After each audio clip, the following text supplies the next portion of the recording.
share and subscribe to Vishwasam.in. Salaar రికార్డులు బద్దలు కొడుతున్నాడు. బాలీవుడ్ లో అన్డిస్ప్యూటెడ్ గా కింగ్ ఖాన్ గా ఉన్న షారుఖ్ సినిమా దెబ్బతినిపోయే స్థాయిలో ప్రభాస్ సినిమా హిట్ అయింది. తెలుగోడి స్టామినా ఏంటో చూపించింది. ఇప్పుడు ఇదే వరుసలో నెక్స్ట్ ఎవరు? మహేష్ కూడా ప్రభాస్ లా చేస్తాడా? All over India idea ready అయిపోయిందా? గుంటూరు కారం థియేటర్లలోకి త్వరలో రాబోతున్న టైంలో అసలు మహేష్ ఐడియా ఏంటో, ప్రభాస్ లా చేస్తాడా అని ఎందుకు అంటున్నారో లెట్స్ వాచ్. మొదటి రోజు 150 కోట్లకు పైగా వసూళ్లు చేసిన సలార్. ఏ ఇండియన్ హీరోకి సాధ్యం కాని రికార్డ్ ఇది. ప్రభాస్ తిరుగులేని గ్లోబల్ స్టార్ అని నిరూపించింది సలార్. కొన్నేళ్లుగా హిట్ లేదు. బాహుబలి 2 వచ్చి 6 ఏళ్లు దాటిపోయింది. ఈ మధ్య కాలంలో ఏ సినిమా చేసినా ఏదో ఒక తేడా కొడుతుంది. అలాంటప్పుడు మామూలుగా అయితే క్రేజ్ క్రమంగా తగ్గుతుంది. ప్రభాస్ విషయంలో మాత్రం అలాంటిదేం జరగలేదు. పైగా అంచనాలు పెరిగాయి. దానికి తోడు కాంబినేషన్, స్టోరీ అన్ని పర్ఫెక్ట్ గా సెట్ అయ్యేసరికి సలార్ సౌండ్ రీసౌండ్ లా వినపడుతోంది. సంక్రాంతి వరకు ఇదే రన్ కంటిన్యూ కావడం ఖాయంగా కనిపిస్తోంది. ప్రభాస్ ను మ్యాచ్ చేసే స్టార్ ఎవరున్నారు? హైటు, ఆ మ్యాచో లుక్స్ లో కాకపోయినా కనీసం బాక్స్ ఆఫీస్ స్టామినా విషయంలో అయినా ఉంటారా?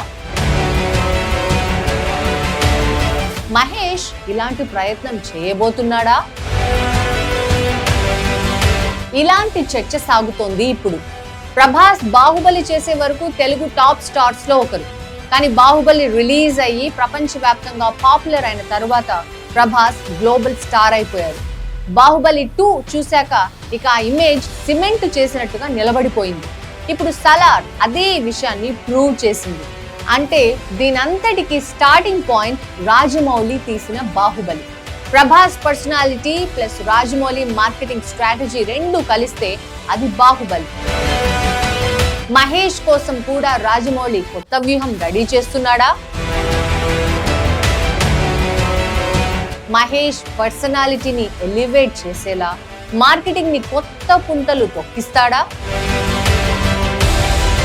ఇదే ఇప్పుడు అభిమానులకు కిక్ ఇచ్చే విషయం.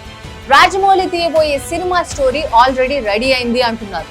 ప్రపంచ యాత్రికుడు కథతో ఇది ఉంటుందని, మన నేటివిటీకి తగ్గట్టుగా రాజమౌళి క్రియేటివిటీ ఉంటుందని అంటున్నారు.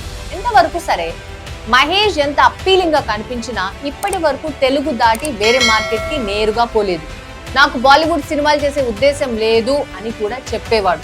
బన్నీ, పుష్ప సినిమాతో అన్ని సరిహద్దులు దాటేశాడు. ఎన్టీఆర్, చెర్రీ కూడా RRR తో హాలీవుడ్ రేంజ్ అందుకున్నారు. మహేష్ వైపు నుంచి అలాంటి స్టెప్ ఇంకా పడలేదు. అందుకే ఇప్పుడు స్టోరీ వేరు.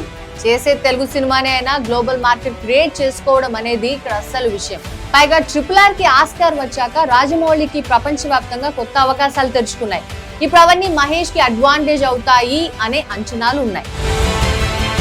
మహేష్ రికార్డులు బద్దలు కొడతాడా? 1000 కోట్ల సినిమా రాబోతోందా? ప్రభాస్ తర్వాత అంతటి స్టామినా మహేష్ చూపిస్తాడా? 1000 కోట్ల వసూళ్లు రావాలంటే హీరో ఇమేజ్ తో పాటు డైరెక్టర్ బ్యాకప్ తప్పనిసరి. KGF లాంటి సినిమా పడింది కాబట్టి సలార్ రేంజ్ పెంచగలిగాడు ప్రశాంత్ ని. అప్పటి వరకు గట్టిగా 100 కోట్ల సినిమా కూడా లేని యష్ రేంజ్ KGF తో పెరగడానికి కూడా ఇదే కారణం. ఇప్పుడు మహేష్ విషయంలో కూడా రాజమౌళి కాంబినేషన్ అడ్వాంటేజ్ అవుతుంది అనడానికి పెద్దగా అనుమానాలు అక్కర్లేదు. మహేష్ తో సినిమా రాజమౌళికి కూడా కీలకం. ఇతర దర్శకులు దరిదాపుల్లోకి వచ్చేశాక రాజమౌళి కొత్తగా ఇంకేం చేస్తాడు? ఇది కూడా తెలియాల్సిన విషయం. ఓ 20 ఏళ్ల క్రితం డైరెక్టర్ శంకర్ అంటే ఆ క్రేజే వేరు. రాజమౌళి రైజ్ అయ్యాక శంకర్ తడబడిన తరువాత లెక్కంతా మారిపోయింది. అలాగే బాహుబలి వచ్చేశాక రాజమౌళి రేంజే వేరు. కానీ గత 3-4 ఏళ్లుగా నీల్, లోకేష్ కనకరాజ్ లాంటి వాళ్ళు వెనకే వచ్చేస్తున్నారు. కొత్త టెక్నిక్ పట్టుకున్నారు. మరి ఇలాంటప్పుడు రాజమౌళి తనను తాను రీఇన్వెంట్ చేసుకుంటాడా అనేది కూడా చూడాలి. మహేష్ గ్లోబల్ గా క్లిక్ అవ్వాలి అంటే ఇది కూడా చాలా కీలకం కదా. మీరేమంటారు? మీ అభిప్రాయాన్ని కమెంట్ లో చెప్పండి. share and subscribe to Vishwasam.in.